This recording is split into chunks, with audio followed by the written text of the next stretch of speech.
Brandt is a dear friend and comrade and fellow traveler. He and I co-founded the JVP Rabbinical Council together in 2010. And he is currently serving as the Midwest Regional Director for the American Friends Service Committee. Please join me in welcoming Rabbi Brandt Rosen.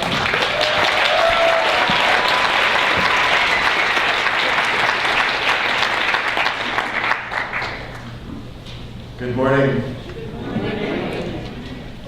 It's difficult for me to begin without acknowledging the very powerful experience that many of us in this room had at the memorial service just before. This really is, for many of us in this room, something of a transition. The events of this summer in particular, I think, have been weighing on us during the course of the weekend in many, many different ways, and I think it came to the fore very powerfully for me, and I know for many of you during the ceremony, the way that we have come together as a community, largely through our grief. And actually, the Torah verse that I wanted to begin my remarks with today dovetail very well with some of the things that were said during the memorial service. It's a verse that comes from the Exodus story, from the book of Shemot, Exodus 3:9, and it occurs when God is revealing God's self to Moses at the burning bush, and God says, "Now the cry of the Israelites has reached me, and I have seen how the Egyptians are oppressing them." And that's a remarkable verse on many levels, but apropos of our memorial service, I think it speaks to the way that we are hearkening to the cries of the oppressed in Gaza and Palestine in important, painful ways. You know, in the story, one of the inscrutable parts of that verse is that this supposedly omnipotent and omniscient God is suddenly only now able to hear the cry. And I think that on one level speaks to all of us. It's really not about God so much as it is all of us finding the wherewithal to hearken to the cry when it reaches a certain point. It's all we can do to open up our hearts to that cry and do something about it. I think also, apropos of so many of the things we've been talking about during the course of the weekend, there's a very profound lesson being taught to us by this verse vis-a-vis liberation movements. It's almost a kind of a physics approach to liberation. Throughout human history, we have seen these moments when the experience of a community's oppression reaches a kind of tipping point. They invariably come when a community's oppression becomes impossible to ignore, when the cry and the outrage becomes too great, when it becomes impossible to look away. And it is at these critical moments, I believe, when the process of liberation inevitably begins. I think of this lesson often when I think about the growth of JVP and the Palestinian solidarity movement over the past few years. It is sobering to contemplate, but it's true. Most of the significant periods of growth of our organization have occurred as responses to devastating human tragedy. We all know how JVP has grown so dramatically in the wake of the tragedy of this past summer. I myself became actively involved in JVP following Israel's military assault on Gaza in 2008, 2009. In truth, the growth of our movement has been exponentially linked to the cries of the oppressed, and perhaps it has ever been thus. So during my remarks to you this morning, I'd like to offer a few brief meditations on how we at JVP might take advantage of this moment. And it sounds almost sacrilegious to say take advantage of, but I really mean that in the spirit of how we might not only open our hearts, but move to action as a response to these cries. This is a moment which is so clearly critical in the movement for justice in Israel-Palestine.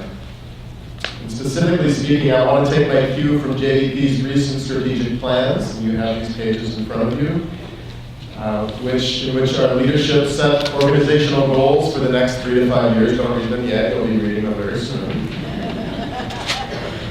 It's always a mistake for a speaker to direct people to a piece of paper while he or she's speaking. I'd like to use two of the formal goals in particular as a kind of a frame and use them to offer you a few thoughts at this critical juncture for our organization and our movement, and maybe suggest a few thoughts about where the journey might lead us from here. I want to start with goal number 4. Don't have to read it yourself, I'll read it for you. Shifting culture and public discourse. And I'll quote, changing the public discourse and shifting cultural understandings of what is happening in Israel-Palestine is a prerequisite for changing policy. In other words, and this is a term we often use at AFSC, we are attempting to change the narrative on Israel-Palestine. I think we all know how central narrative change is to the process of political transformation. Speaking personally, I know how transformative it was for me to embrace a new narrative on Israel-Palestine, and how absolutely key it was to my participation in this movement. It represented a fundamental shift. It meant abandoning, painfully, the liberal Zionist narrative that had been at the center of my Jewish identity for my entire life. And here I just want to read to you briefly a blog post. It comes from my book, by the way, which is on sale in the lobby. I was told at the Just World Books table, only 5 left. I promised Kim I would make that plug. That was for her, not me. This was a blog post that I wrote a year after Operation Cast Lead, December 28, 2009. And I began, I won't read the whole thing, but I began by quoting the New York Times article about the initial attacks on Gaza City at the beginning of Operation Cast Lead and how effective it was. Previously, when I hear this kind of news out of Israel-Palestine, my shock and anguish would quickly be tempered by a familiar voice telling me to calm down, don't overreact, don't forget how terribly complicated the situation is. This time, however, it was different. This time I didn't hear the voice. Somehow, it just didn't seem all that complicated to me anymore. Ideologically speaking, I regarded Zionism with great pride as the national liberation movement of the Jewish people. Of course, I didn't deny that its rebirth had come at the expense of other people. Of course, I recognized that Israel's creation was bound up with the suffering of the Palestinians. The situation was, well, it was complicated. Last year, however, I reacted differently. I read of Apache helicopters dropping hundreds of tons of bombs on 1.5 million people, crowded into a 140 square mile patch of land with nowhere to run. In the coming days, I would read about the bombings of schools, whole families being blown to bits, children literally burned to the bone with white phosphorus. Somehow, it didn't seem complicated at all anymore. At long last, I felt as if I were viewing the conflict with something approaching clarity. Of course, I think we'd all agree that the Israel-Palestine conflict is technically complicated. But at the end of the day, there is nothing complicated about persecution. The political situation in Darfur, for instance, is enormously complicated. But these complications certainly haven't stopped scores of Jews across North America from protesting the human rights injustices being committed there. We do so because we know that underneath all the geopolitical complexities, oppression is oppression. And as Jews, we know instinctively that our sacred tradition and our own tragic history require us to speak out against all oppression committed in our midst. I'd suggest that if there is anything complicated for us here, it is in the possibility that we might in fact have become oppressors ourselves. That is painfully complicated. After all, our Jewish identity has been bound up with the memory of our own persecution for centuries. How on earth can we comprehend, let alone respond, to the suggestion that we become our own worst nightmare? More than anything else, what I was trying to say in that anguished, emotional blog post 1 year ago was this. Is this what it has come to? Have we come to the point where Israel can wipe out hundreds of people, whole families, whole neighborhoods, and our response as Jews will be simply to rationalize it away? At the very least, will we be able to stop and question what has brought us to this terrifying point? Have we become unable to recognize persecution for what it really and truly is? Those who know me or read my blog surely know that it has been a painfully challenging year for me. My own relationship to Israel is changing in ways I never could have predicted. Since I started raising questions like those above, I've lost some friends, and yes, my congregation has lost some members.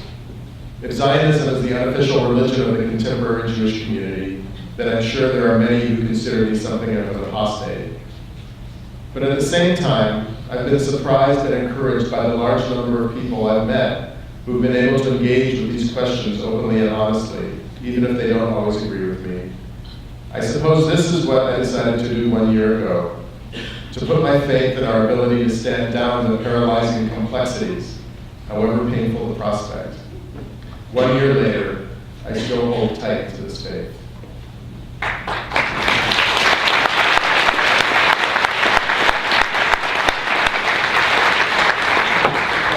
When I wrote back then that my relationship to Israel had changed in ways I never could have predicted, I was openly acknowledging that my accepted narrative had shifted, and it led to life changes that are still ongoing for me.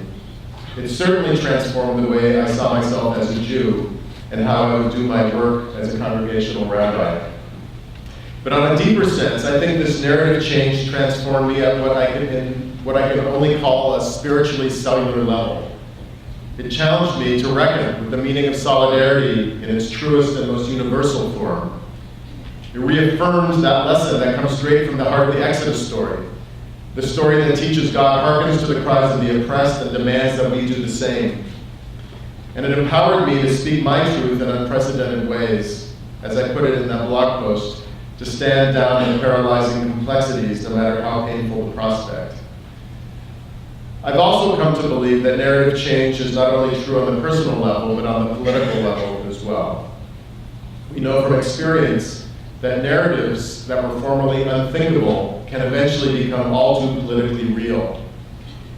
A big part of the challenge is learning how best to articulate our discourse, understanding when, where, and in what ways it can be most effective. And we've been talking at length about these kinds of issues this weekend.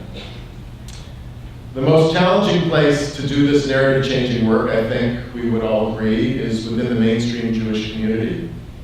And that brings me to goal number 1, challenging institutional communities. Again, I'll quote, "We are challenging institutional Jewish communities to act on values of justice, and we are paving the path toward justice-centered Jewish communities."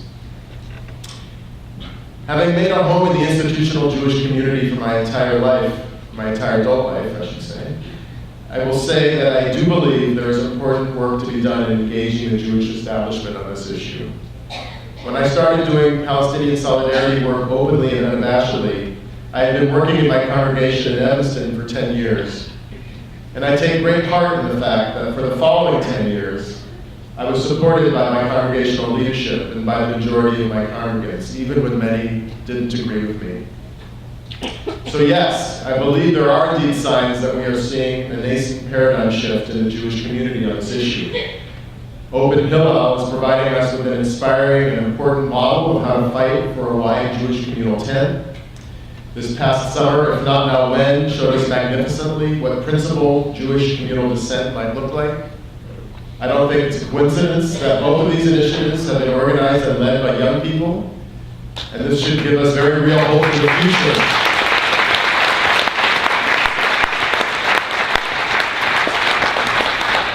For the future of this discourse in the American Jewish community. At the same time, however, I don't have any illusions about the ability of the Jewish establishment to be pushed to act on values of justice when it comes to Israel-Palestine. I have many rabbinical and Jewish professional colleagues who must remain in the closet about their work with JBP, because to make their affiliation public would constitute a very real professional risk. There are actually JBP members at this very gathering who have to wear stickers on their nameplates that say "no photos please," for fear that they might endanger or lose their jobs. And this is, to me, just mortifying to even have to say something like that out loud, but it's very, very real. So at the end of the day, I think we need to be realistic about the challenge before us when we talk about engaging the mainstream Jewish community on the issue of Israel-Palestine. It will be a daunting and perilous task. I think in many cases there are areas of low-lying fruit in the Jewish community that we would do well to engage. But frankly, On a strategic level, we need to be honest about how much time, energy, and resources we want to spend trying to be involved in the Jewish institutional community on the issue of Israel-Palestine. Actually, when it comes right down to it, I'm much more excited about the second half of that goal number 1 that I just read you. We are paving the path toward justice-centered Jewish communities.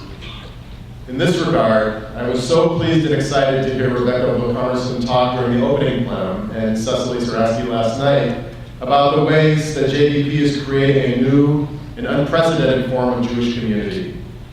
I agree with them 100%. And so for the remainder of my remarks, I'd like to try to explore what a justice-centered Jewish community might look like. I'd like to suggest a vision that is fundamentally, perhaps radically different than our customary notions of Jewish communal life. I'd like to read you an excerpt now from a sermon I gave on Rosh Hashanah 3 years ago entitled Judaism Without Tribalism. Now don't worry, it's like, oh my God, he's going to read you from this high holiday sermon. If it's any consolation, this, probably more than any sermon I ever gave, pissed off a lot of people.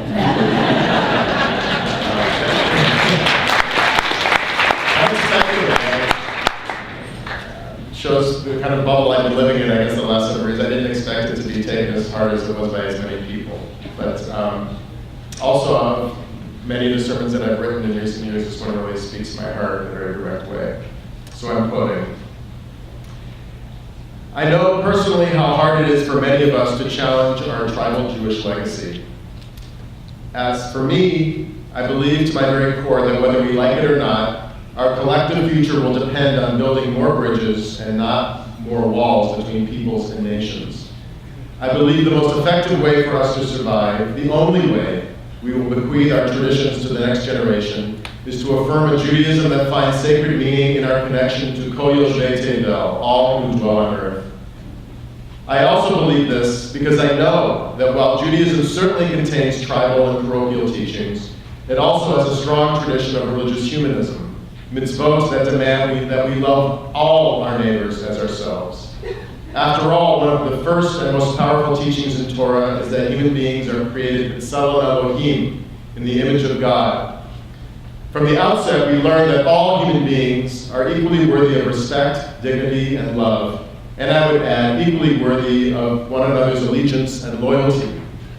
Moreover, a key rabbinic concept, kavod habriot, demands that we ensure all people are treated with honor and dignity.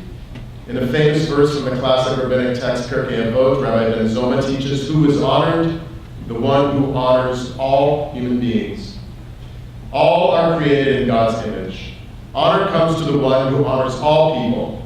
To my mind, these are the strands of Judaism we must seek out and affirm in no uncertain terms. In this day and age, when the fates of all peoples are becoming so very deeply intertwined, I believe we must consider values such as b'tselem Elohim and kavod habriot to be among the most sacred of our tradition. Perhaps we can also take our cue from these values in order to affirm a new kind of tribalism, to forge tribal connections with others not simply because they happen to be Jews, but because they share our values of justice and equity. In other words, I believe our ultimate loyalties should lay with the powerless, the vulnerable, the marginalized, and all who fight on their behalf. Whether they happen to be Jewish or not. Why should we consider these to be the members of our most cherished tribe? Here's a personal example. As a rabbi, I do a great deal of work with clergy, both inside and outside the Jewish community. And over the years, I've come to notice that the most meaningful and important community work I do is not necessarily exclusively with other rabbis. When it comes to the values I hold most sacred, values of social justice, human rights, community service, I find myself working and finding common cause with clergy of many different faiths. Some may be Jewish, some not, but in the end, it doesn't really matter. These are the ones I consider to be my primary faith colleagues, my primary clergy community. In one sense, then, perhaps our most sacred religious values actually compel us to look past the feelings of Jewish tribal loyalty. Needless to say, if we're going to do this on a communal scale, it's going to take a radical shift in consciousness. We're going to have to step out from behind the walls we've built and understand many of our real sisters and brothers have been there all along. And we will have to recognize that in the end, their hopes, their dreams, and their suffering are irrevocably connected to ours. I have no illusions that it will be a simple matter for the Jewish community to heed such a call. Having only recently emerged from the ghetto, still living with a collective memory of anti-Semitism, still reeling from the trauma of the Holocaust, it is no small matter to go beyond our own fears and feel the pain of the other as our pain as well. To do this, I believe, we'll have to construct a distinctively 21st century Torah, one that reflects a world in which the Jewish community has become interdependent with other peoples in profound and unprecedented ways, one that lets go of the old tribal assumptions and widens the boundaries of our tent in new and creative ways. Perhaps we can start here with a reconsideration of the Jewish value Ahavat Yisrael, love of the Jewish people. What do we really mean when we use this term? Certainly it might mean an abstract sense of connection and kinship with other Jews throughout history and around the world. And it's true. We do feel a special connection to Jews we meet in unlikely places throughout the world. It is also quite powerful to know that the words we pray and study are the same words Jews have prayed and studied for centuries. But beyond this, what do we mean by Ahavat Yisrael? What does it mean to love a culturally constructed community that includes people with whom we may or may not share basic fundamental values? In truth, the definition of who is a Jew has always been disputed, and what we call the Jewish community is more diverse and dynamic today than ever before. It is also increasingly enriched by the participation of many non-Jews who are marrying into our community. So what do we mean when we talk about love of the Jewish people, when the very truth of our peoplehood is so complex and ever-changing? I'd like to suggest that a deeper understanding of this value shouldn't stop at love just for fellow Jews. After all, while the word Yisrael does refer to the Jewish people, it also literally means one who wrestles with God. Seen thus, we might render Ahavat Yisrael as love for all who struggle. To love all who fight, as we have, for freedom and justice and tolerance in the world. To stand in solidarity with those who struggle against tyranny and are beaten, imprisoned, tortured, or killed for doing so. To throw our allegiance to those who wrestle deeply for meaning in their lives, who seek to tear down the limits of religious dogma or ideological coercion. These are the members of our tribe, perhaps our most sacred tribe. And whenever we reach out to them and celebrate our inherent connection with one another here, around the world, or throughout history, that is when we fulfill the mitzvah of Ahavat Yisrael.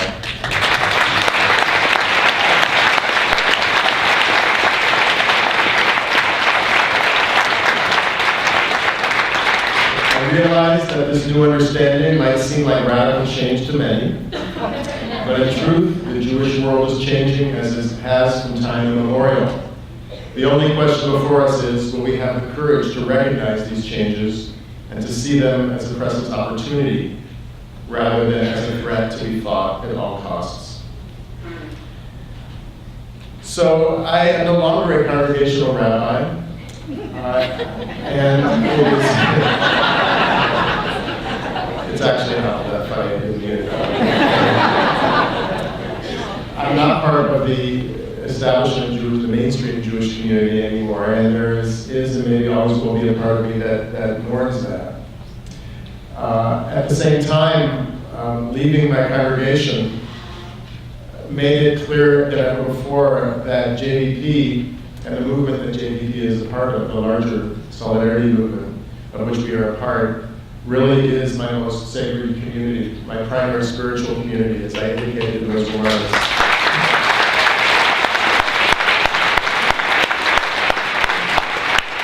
We are creating something wholly different that's not based on tribal assumptions of Judaism, which is not based on nation-statism or political affiliations, but are based on sacred values. We are all together as part of this tribe. And it has been so deeply heartening for me to look up and see all these people who are part of this community. I learned from so many of you. It is my honor to do this very, very sacred and important work with many of you, with all of you. If there was ever any doubt in my mind, I think one of those turning point moments came for me this past summer when, like all of you, I was in deep anguish about what was going on in Gaza.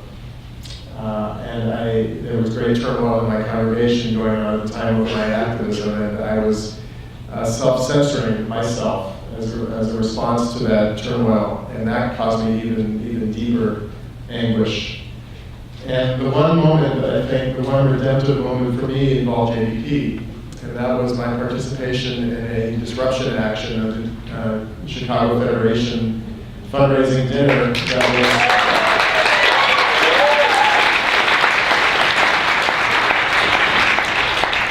that was supporting the war effort.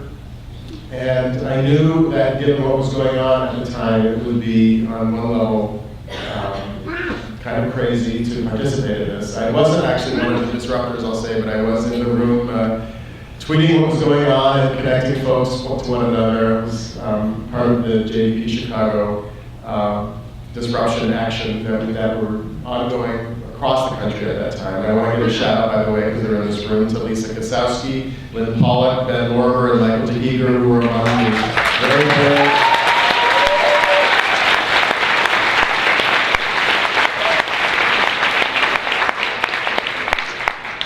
the very brave folks. Oh, and Kirsten, I'm sorry. Yes.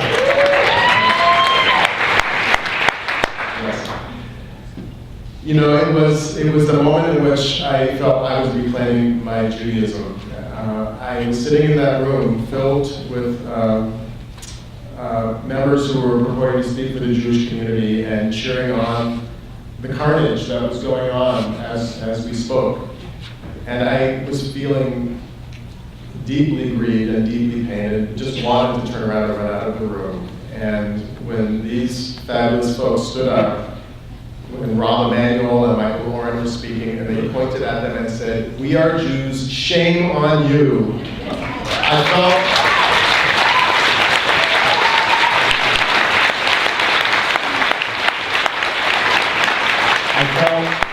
I really felt that my Jewish soul was being handed back to me. And that, that's not hyperbole. That was the moment in which I knew that I still had a sacred community to be a part of. And that is just a little microcosm, I think, of what everybody in this room is feeling about this organization. We're creating something new, we're creating something enormously important and unprecedented, and the world needs us, I think, most clearly, not just the Jewish world, but the world. We are here to come together, to chart our course together. You'll receive now instructions about how to go forth and do that. But in the meantime, I just want to thank you for offering me a place to hang my Jewish hat. And I look forward to going from strength to strength together. Thank you so much.